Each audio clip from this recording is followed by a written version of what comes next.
السلام عليكم ورحمة الله تعالى وبركاته. كلنتي وناكسن داوديال meel kasto dunida nagala socotaan waa maalinimo khamiis ah bisha January waa 6 sanada 2022 qodobada aad barnaamijkeena ku maqli doontaan waxa kamid ah diyaaradaha duuliyaha lahayn ee dalka Itoobiya oo duqeymo culus u geystay magaalo ay ku sugnaayeen saraakiil sare oo ka tirsan kooxda TPLF-ta ergeygii Mareykanka u qaabilsanaa geeska Afrika oo iscasilay iyo sababaha keenay iscasilaadiisa ayaad maqli doontaan xiisad culus oo ka taagan gudaha madaxtooyada Villa Somaliya iyo ciidamo fara badan oo halkaasi lagu ururinayo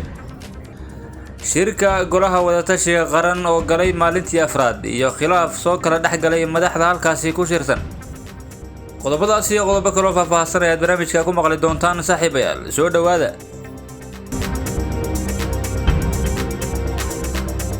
aan ku bilownay wararka naga soo gaadhay dalka Itoobiya gaar ahaan gobolka tigreega galbeedkiisa ayaa sheegaya in magaalo ku taala galbeedka gobolka tigreega oo ay ku sugnaayeen saraakiil sare oo ka tirsan kooxda TPLF-ta ay duqeyn culus u geysteen ciidamada dawladda dalka Itoobiya gaar ahaan diyaaradaha duuliyaha lahayn waxaa la sheegayaa in magaalada lagu magacaabo Shire oo ay ku sugnaayeen saraakiil ka tirsan kooxda TPLF-ta gaar ahaan taliyihii ciidamada difaaca tigreega oo lagu magacaabo Wareeda oo ku sugnaa magaaladaasi halkaasi lagu duqeey balse lama oga khasaaraha halkaasi ka dhashay iyo waxa soo gaadhay saraakiisha balse ila wareedyo halkaasi laga helayo ayaa sheegaya in la arkay diyaaradaha duuliyaha lahayn ee dalka Itoobiya oo duqeymo culus u geysanaya xarun la filayay inay ku sugnaayeen saraakiisha ugu sareysa ee kooxda difaaca tigreega la baxday ee TPLF-ta waxaana halkaasi la filayay in laga hogaaminayay dagaalkii ka socday galbeedka gobolka tigreega oo muddo 3 maalmood ay halkaasi isku farasaarayeen ciidamada dawladda iyo waliba kooxda TPLF-ta balse aanay jirin cid wali guul weyn ka gaadhay inkastoo dawladda federaalka dalka Itoobiya ay sheegatay in kooxda TPLF-ta ay dagaalkaasi ku jabtay isla markaana dib loogu celiyay gudaha gobolka tigreega iyadoo dhanka kale kooxda TPLF-tu ay sheegtay in guulaha ay sheeganayaan ciidamada dawladdu aanay waxba ka jirin isla markaana wali ay ku sugan yihiin goobtii ay hore ugu sugnaayeen dagaalkii ka socday waqooyiga dalkaasi Itoobiya gaar ahaan gobolka tigreega ayaa haatan u muuqda mid u wareegay galbeedka gobolkaasi tigreega iyadoo kooxda TPLF-tu ay u muuqato inay xoog saarayso xuduudka u dhaxeeya wadamada Suudaan iyo Itoobiya kooxda TPLF-ta ayaa u muuqatay inay ka xidhan tahay dhinacyada isla markaana aanay jirin meel ay ka baxdo ama ay uga imaadaan gurmadyo ay ka filayaan dunida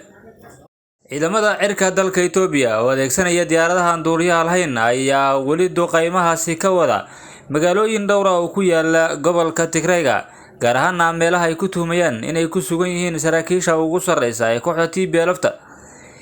inkastoo ay adag tahay in warar dheeraad ah laga helo khasaaraha dhabta ah ee ka dhacay magaaladaasi Shire ee ku taala galbeedka gobolka tigreega isla markaana duqeymaha xooggan ay ka geysteen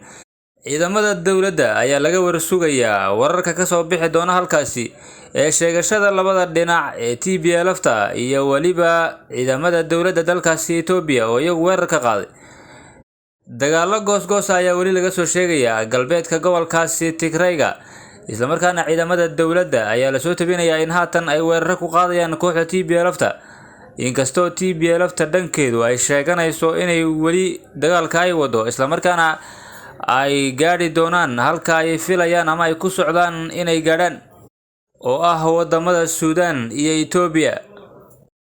dhanka kale ergeygii gaarka ah ee Mareykanka u qaabilsanaa geeska Afrika Jeffrey Feltman ayaa bishan xilka ka tegaya kadib muddo 9 bilood ah oo xilkaasi hayay waxaana xilkaasi la wareegaya David Satterfield oo ah safiirka Mareykanka u fadhiya dalka Turkiga sida ay qortay saxaafadda Reuters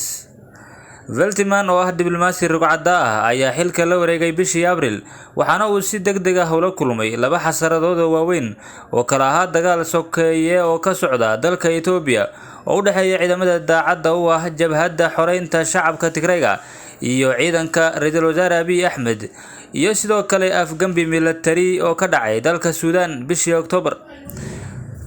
warka shaqo ka tagista ergeyga Mareykanka u qaabilsan geeska Afrika ayaa soo baxaya kahor inta aanu maanta booqan magaalada Addis Ababa ee caasimadda dalka Itoobiya si uu halkaasi ugula kulmo madaxda ugu sareysa ee dalka Itoobiya waxaana safarkiisa uu ku saabsan yahay wadahadalo nabadeed oo qayb ka ah dadaaladii ugu dambeeyay ee Washington ay ugu jirto sidii loo soo afjari lahaa colaadda ka jirta dalka Itoobiya.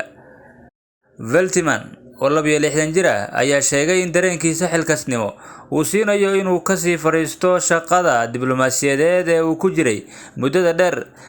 isla markaana uu noqdo howlgab kadib 25 sano oo uu ahaa diblomaasi Mareykan ah oo ka shaqeeya qaramada midoobay Bariga Dhexe iyo Waqooyiga Afrika. wasaaradda arrimaha dibadda ee Mareykanka ayaa diiday inay ka hadasho shaqo ka tagista Veltman xilli ay taagan yihiin xaalado culculus oo ka taagan gobolka Bariga Afrika ee uu qaabilsanaa. haatan anagna wararka naga soo gaadhaya magaalada Muqdisho ee caasimadda dalka Soomaaliya, gaar ahaan madaxtooyada looga arrimiyo dalka Soomaaliya ee Villa Soomaaliya. xogo aan goordhow helnay ayaa sheegaya in xafiiska farmaajo uu qorsheynayo inuu awood ciidan ku soo afjaro khilaafka siyaasadeed ee kala dhaxeeya ra'iisul wasaaraha xilgaarsiinta Maxamed Xuseen Roble. warar aan dhinacyo kala duwan ka helnay ayaa xaqiijiyay in madaxweyne farmaajo iyo saraakiil ciidan oo isbahaysi samaystay ay wadaan abaabul dagaal oo ujeedadiisu tahay in la wareegidda gacan ku haynta Villa Soomaaliya ay si buuxda ugu gacan geliyaan madaxweynaha dalka Maxamed Cabdullaahi Farmaajo.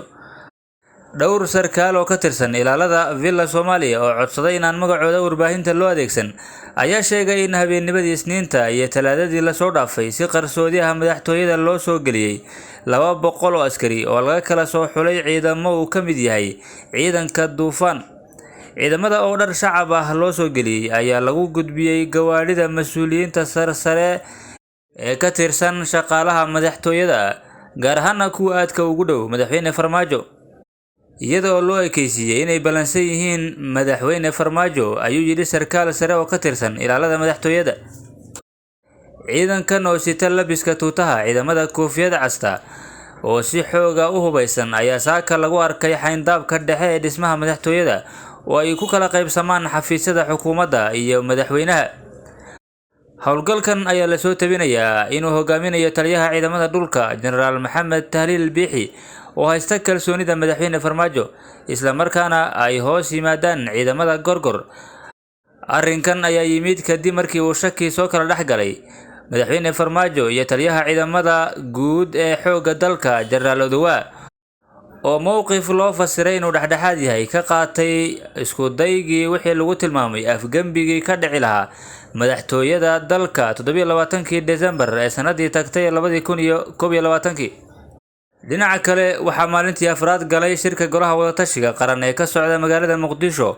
oo looga hadlayo arrimaha doorashooyinka iyo amniga dalka si loo meel dhigo qorshaha geedi socodka Soomaaliya. madaxda golaha wadatashiga qaran ayaa 3 maalin ee la soo dhaafay waxay warbixino ka dhageysteen midowga musharaxiinta, xubnaha beesha caalamka, ururada bulshada rayidka iyo xubno ka socday haweenka. sida ay sheegayaan wararka ayaa madaxda wadatashiga qaran waxa ay shalay aad uga doodeen arrimaha amniga oo ra'iisul wasaaruhu uu codsaday in lagu wareejiyo, waxaana la sheegay in arrintaasi ay ku kala aragti duwanaadeen madaxda dowlad goboleedyada. xogta ayaa sheegaysa in ra'iisul wasaaraha Soomaaliya Maxamed Xuseen Roble oo sheegay in haddii lagu wareejin waayo amniga dalka aan la qaban karin doorasho sabab la xiriira shakiga soo kala dhaxgalay isaga iyo madaxweyne Farmaajo. waxaa lagu wadaa in madaxda golaha wadatashiga qaran ay maanta sii wadaan doodooda ku aadan arrimaha amniga iyo sida ugu dhaqsiyaha badan ee loo qaban karo doorashooyinka Soomaaliya. madaxda golaha wadatashiga qaran ayaa la filayaa in saacadaha soo aadan ay warmurtiyeed ka soo saari doonaan shirkooda. akhayrta sharafta leh hawada nagala socoto intaas waxaan kusoo koobinaa guud ahaan wararkiina soo gaadhayay. intaan ku kulmayna warkan warka xiga waxaan idinkaga tegaynaa sidaas iyo nabadgelyo.